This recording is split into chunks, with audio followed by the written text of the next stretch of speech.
Ternyata Pak Deddy udah mikirin duluan. Iya, hari ini sedang pelaksanaan G20 bahwa amanat presidensialnya mengamanatkan agar dibentuknya kurikulum pendidikan anti korupsi di sekolah. Nah, jadi bertepatan dengan itu kita malahan sudah running duluan. Oh,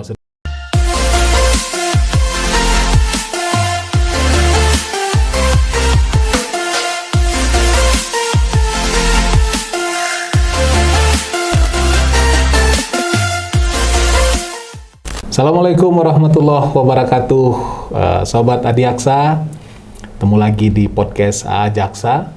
Dan kesempatan kali ini hadir Kepala Dinas Pendidikan Jawa Barat, Kang Deddy Supandi. Apa kabar, Kang?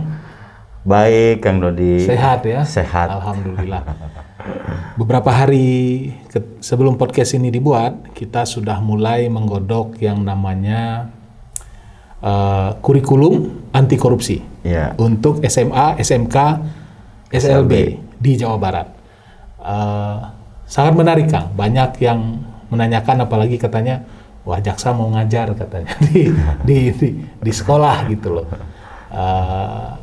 Itu memang terobosan baru ya. Sepengetahuan saya itu terobosan baru. Apa sih yang melatar belakanginya itu, Kang, dibuat kurikulum anti korupsi ini? Ya, jadi sebetulnya kalau kita lihat Jawa Barat ini cukup luas ya. Kalau kita lihat di dalam aspek pendidikan, jumlah sekolahnya SMA, SMK, SLB ada 5.033. 5.033. Itu di bawah kewenangan Dinas Distrik Jawa Barat ya. Dari 5.033 itu jumlah siswa keseluruhan sekitar 1.872.000. Oke. Jadi begitu besar, dan setiap tahun setiap satu angkatan itu bertambah sekitar di kuota 770.000 kan. Jadi tadi jumlah pelajar ada 1.800.000, kuota per tahun ini rata-rata meningkat di sekitar 770.000. Bahkan dari tahun yang sebelumnya ke tahun yang ini penambahan siswa itu kurang lebih di 19.100. 19.000 ya. Nah, artinya apa? Pada saat kita berbicara tentang korupsi, idenya tersebut sesungguhnya muncul dari cerita-cerita ya santai juga, termasuk sebetulnya ide Pak Kajati juga. Ide Pak Kajati, iya betul. Jadi ada ide Pak Kajati itu pada saat cerita nanti, sehingga kita membahas bahwa yang paling efektif kaitan dengan penanganan korupsi ini adalah bagaimana melakukan pencegahan. Dan saat kita diskusi lagi, ternyata pencegahan ini lebih efektif lagi kalau kita harus menanamkan ke budaya karakter. Nah, karakter ya. Karakter. Pada saat kita berbicara tentang budaya karakter, yang paling efektif ya harus kita dari mulai anak didik. Maka dari situlah kita muncul kesimpulan bahwa sangat perlu dan penting sekali bagaimana pendidikan anti korupsi ini diterapkan menjadi bagian dari kurikulum di sekolah-sekolah di level SMA, SMK maupun SLB di Jawa Barat. Kira-kira seperti itu. Jadi memang dari pembicaraan awal kita harus membentuk karakter kepada anak muda, calon pemimpin bangsa, ketika mulai dari usia SMA lah setidaknya. Ya, usia 15 tahun kali ya. 15, 16, 17 ya. Dan itu adalah bagian dari pencegahan. Bagaimana kita bisa mencegah dari usia dini, kan begitu? Nah, itu ada yang tanya sama saya, itu apakah nanti diajar mengenai undang-undang korupsi atau apa, atau lebih kepada contoh gitu loh, bagaimana kita harus mengembangkan karakter sehingga bisa anti korupsi. Nah, sekarang kan gini, sebetulnya kurikulum itu untuk upaya-upaya ataupun inovasi kaitan untuk pencegahan itu sudah ada dari sebelum-sebelumnya ya. Seperti ada Pergub tentang pendidikan anti korupsi itu sudah ada. Tahun 2019 ya? Tahun 2019. Bahkan peraturan bupati di seluruh kabupaten kota di provinsi pun juga saya lihat sudah ada. Belum lagi kita bentuk ada forum siswa sadar hukum. Arahnya juga ke sana. Ada lagi pembentukan duta integritas. Termasuk kantin kejujuran. Kantin kejujuran. Dulu kan ada kan ya. Tapi bubar semua. kantin kejujuran, dan di kita ada penyuluh anti korupsi. Nah, tapi pada saat itu kita lakukan, termasuk yang terakhir ada diklat kepala sekolah berintegritas. Nah, hasil dari stakeholder tadi pada saat berkumpul ini masih ada yang kurang, gitu kan. Di antaranya kurangnya harus ada kurikulumnya. Kalau boleh saya kasih masukan mungkin kontinuitas kali ya. Betul, sifatnya kontinuitas supaya bukan masuk insidentil acara-acara gitu. Bukan. Nah, yang sifatnya kontinuitas dan pada saat ini diajarkan ke siswa menjadi sebuah kurikulum sehingga ada jam ngajarnya, ada juga ini menjadi bagian pola penilaian sehingga akan terlibat secara keseluruhan, baik siswanya, gurunya, termasuk juga orang tua siswanya. Orang tua siswa. Ada yang menarik yang pernah saya dengar penjelasan Kang Deddy itu bahwa nanti pun jenjang karir guru kepala sekolah pun juga ditentukan oleh diklat apa tadi kepala sekolah berintegritas. Itu menjadi syarat juga ya nantinya. Gitu, itu sudah kita akan terapkan karena kalau dalam peraturan bahwa kepala sekolah diangkat dari calon kepala sekolah. Nah, calon kepala sekolah ini harus memenuhi 3 kategori. Yang pertama, dia tuh harus lulus tes administratif. Administratif itu kan kaitannya dia punya aspek manajerial, pernah menjabat wakasek dan lain sebagainya lah. Itu administratif termasuk golongan dan lain sebagainya. Dan yang kedua, lulus tes substansi. Dan yang ketiga, mereka ini adalah lulus tes yang dilakukan oleh LP2KS atau diklat sehingga dilaksanakan diklat. Nah, kalau sekarang sedang berjalan itu saat diklat calon kepala sekolah sudah masuk pendidikan anti korupsi kepada calon kepala sekolah. Nah, pada saat di administratif yang lainnya ini masih lolos. Nah, maksud saya justru ke depan ini dibalik gitu kan. Dibalik bahwa sertifikat kepala sekolah berintegritas yang telah memenuhi diklat ini justru harus menjadikan syarat di administratif pada saat dia mau melakukan daftar menjadi calon kepala sekolah. Jadi gitu ya. Jadi itu kita kembali lagi ke kurikulum itu menarik. Kang Deddy kemarin udah penyerahan buku dari Pak Kajati kepada siswa dan sebagainya. Kira-kira buku itu apa sih isinya? Apa yang dilakukan itu? Terima kasih banyak atas dukungan dari Pak Kajati dan di teman-teman kejaksaan. Buku itu kurikulum pendidikan anti korupsi masuk dalam mata pelajaran PPKN. Jadi kalau kita bedah PPKN, isinya itu yang pertama ada tentang wawasan nasionalisme. Yang kedua ada tentang religius. Yang ketiga ada isi materi tentang kegotong royongan. Nah, selama ini itu isinya. Nah, sekarang kita tambahkan satu materi dalam kurikulum pendidikan PPKN itu adalah integritas. Nah, khusus saya sorot yang integritas, isinya adalah terkait dengan ada peraturannya di situ memang di isinya. Termasuk juga ada praktek-praktek baik. Nah, ini justru yang kita harapkan, turunnya teman-teman dari kejaksaan ke sekolah itu bukan sifatnya mengajar, tapi mencoba menyampaikan tentang praktek-praktek baik. Jadi praktek-praktek baik itu kaitan dengan contoh-contoh kasus dan lain sebagainya. Karena ada orang yang menganggap hal itu biasa, tapi sesungguhnya itu adalah pembentukan karakter yang kalau dibiasakan itu menjadi bibit daripada korupsi gitu kan. Seperti di siswa anak didik dia pinjam pensil tidak mengembalikan kan gitu kan. Itu nanti di sana ada juga sih yang negur, itu ada duta integritas dalamnya. Jadi isinya tadi, nah khusus yang integritas. Selain tadi yang masuk dalam kurikulum, rata-rata rencana diberikan pembelajarannya selama 8 jam. 8 jam. Dalam satu dekade satu bulan. Jadi per pekan ini masuk di 2 jam pelajaran. 2 jam pelajaran. Jadi praktik-praktik baik, kita datang pun mungkin kalau kita belajar bahasa Inggris itu ada native speaker-nya. Itunya. Nah, kalau misalnya untuk kurikulum anti korupsi ini, sebagai inilah apa namanya penegak hukum yang menegakkan hukum. Betul sekali. Contoh-contoh kasus dan yang paling berat sebenarnya adalah akibatnya untuk keluarga dan masa depan. Sangat betul. Benar kan ya? Betul. Karena kita melihat sendirilah, membayangkan sendiri bagaimana apabila seseorang tersangkut korupsi, ya, permasalahannya kan kompleks. Gitu ya Kang Deddy ya. Bukan saja kepada diri orang tuanya namun lebih berat kepada anaknya. Iya, betul. Kan gitu. Belum lagi rasa malu dan sebagainya. Mungkin seperti itu. Setuju. Nanti yang di ini. Setuju. Itu praktek-praktek baik yang juga harus disampaikan kepada peserta didik. Sehingga tanggung jawabnya nanti kita berharap ada menjadi tanggung jawab sekolah sebagai basis manajemen. Yang tanggung jawab sekolah ini sasarannya tetap ada siswa, ada guru, dan yang lebih penting keluarga.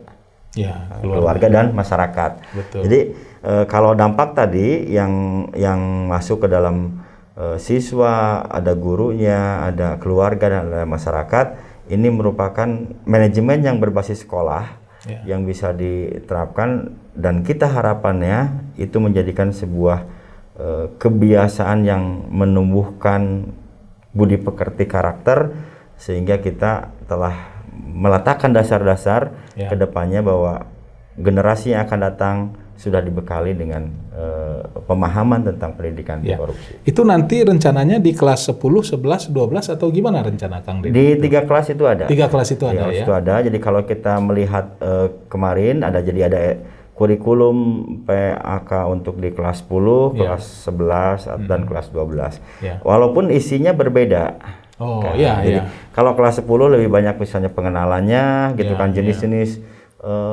korupsi apa saja dan sebagainya. Kalau kelas 11-nya lebih banyak ke bagaimana bukan hanya sifatnya pengetahuan, tapi sudah menjadikan korupsi ini adalah bagian yang harus dia pahami secara keseharian. Gitu kan. Nah, nanti yang kelas 12-nya adalah implementasi. Implementasi. Bahkan di kelas 12 itu juga ada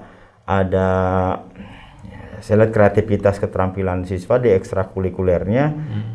Di antaranya adalah kreativitas membuat video.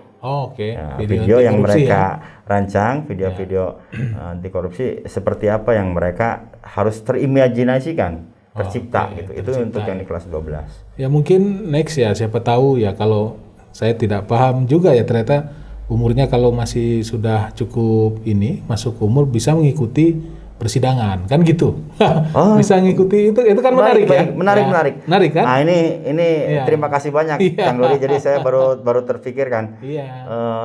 Betul, nanti akan saya sampaikan juga. Bahkan itu pada saat teman-teman jaksa misalnya turun ke sekolah bisa disarankan. Jadi ada mata pelajaran yang satu pelajaran 2 jam itu, mata pelajarannya siswa itu ikut coba mengikuti persidangan. Siapa tahu bisa. Ya kalau sidang kan terbuka untuk umum. Betul.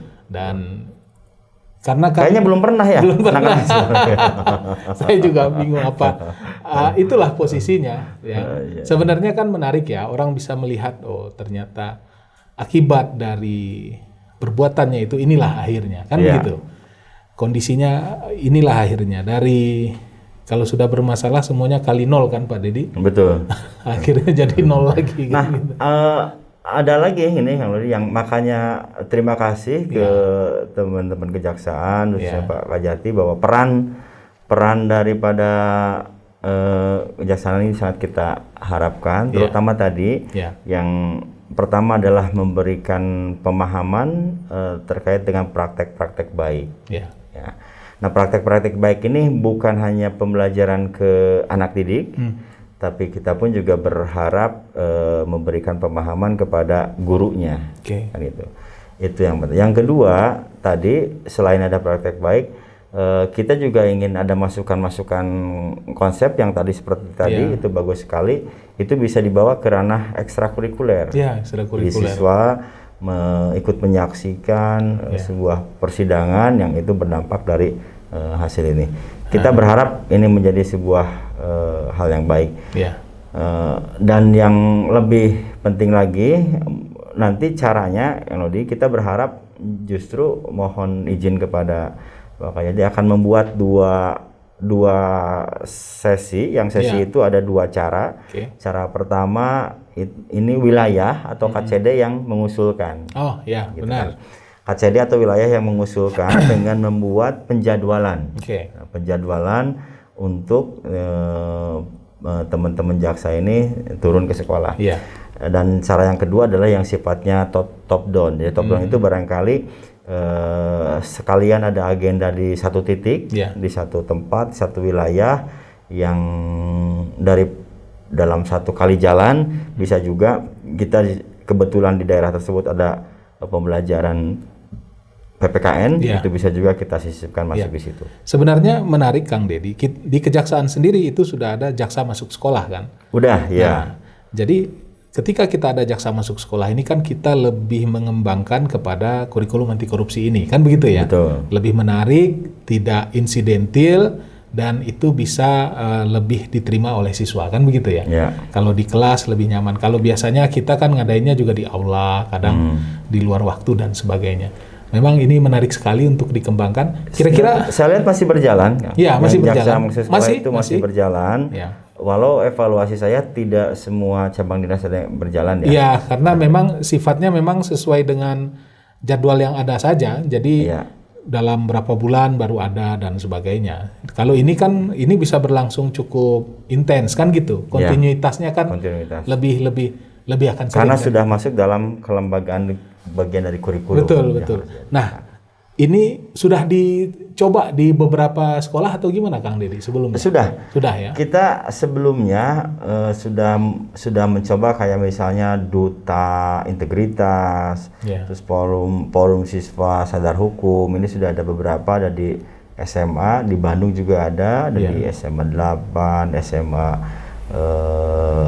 1 gitu kan. Nah, justru setelah uji coba ini dilakukan di beberapa sekolah, muncullah harapan mereka, ini sebaiknya masuk dalam kurikulum, kan gitu.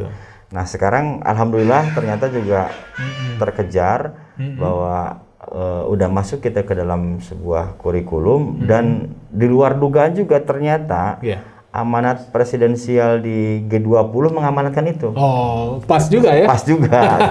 Hari ini ternyata Pak Dedi udah mikirin duluan. Iya, hari ini sedang pelaksanaan G20 bahwa amanat presidensialnya mengamanatkan agar dibentuknya kurikulum pendidikan anti korupsi di sekolah. Nah, jadi bertepatan dengan itu kita malahan sudah running duluan. Oh, sudah running duluan ya. Alhamdulillah. Yang penting kita sudah lancar, tinggal kita eksekusi menjadi sebuah program yang ya memang trial and error itu kan selalu ada ya. Selalu ada untuk menyempurnakan program tersebut. Jadi tujuan akhirnya apa nanti itu, Kang Dedi? Tujuan akhirnya ini 1,8 siswa kan, 1,8 juta. Ya tadi kita tujuan akhirnya adalah bagaimana menciptakan generasi berintegritas. Itu tujuan akhirnya. Pada saat kita menciptakan generasi berintegritas, maka ini akan berdampak terhadap kondisi sekolah pun juga harus integritas, kan gitu kan, secara kelembagaan yang mengajarkannya. Dan setelah sekolah ini berintegritas, karena manajemen berbasis sekolah, maka otomatis itu akan terlibat gurunya juga berintegritas. Belum lagi orang tuanya juga berintegritas. Endingnya hari kita adalah bagaimana menciptakan generasi ke depan ini berintegritas. Jadi suatu saat kita akan menyaksikan lulusan-lulusan yang kita didik hari ini di tahun 2045 saat Indonesia Emas, mereka akan menjadi pemimpin bangsa yang jauh integritasnya dibandingkan generasi-generasi kita. Baik, terima kasih. Menarik sekali. Ya, itu hal yang kita harapkan bisa kita laksanakan dengan baik, dan sesuai apa yang disampaikan Pak Kajati akan mendukung penuh untuk bisa mensukseskan. Terima kasih banyak. Itu yang disampaikan. Kang Dedi ini sudah beberapa kali datang ke kantor, sudah mengadakan program ini di sini. Kalau biasanya di podcast kita ditanyakan nih 3 kata tentang Kejaksaan Tinggi Jawa Barat nih. Kira-kira apa saja gitu? Apa ya kira-kira? Ini pertanyaan todongan ini 3 kata. Jadi yang saya kaget gini, saya baru melihat ada podcast juga. Ada podcast. Ya. Karena pemikiran secara umum, kalau kita datang ke kejaksaan tuh selalu bertanya ada apa? Iya, mules gitu, mules. Jadi luar biasa. Kata todongan Kang Dodi, jadi sampaikan bahwa sukses terus untuk Kajati Jabar. Saya bangga dan lebih lagi yang saya heran. Kok ada podcast di Ada podcast ya, ada podcast ya, menarik. Ya, yang penting alhamdulillah lah. Kalau ini, kalau kantor sudah lihat ya kondisinya, kantor udah lihat. Kantor sudah lihat, ada keren lah. Keren. Alhamdulillah. Yang penting bisa kita pelihara bersama kan begitu.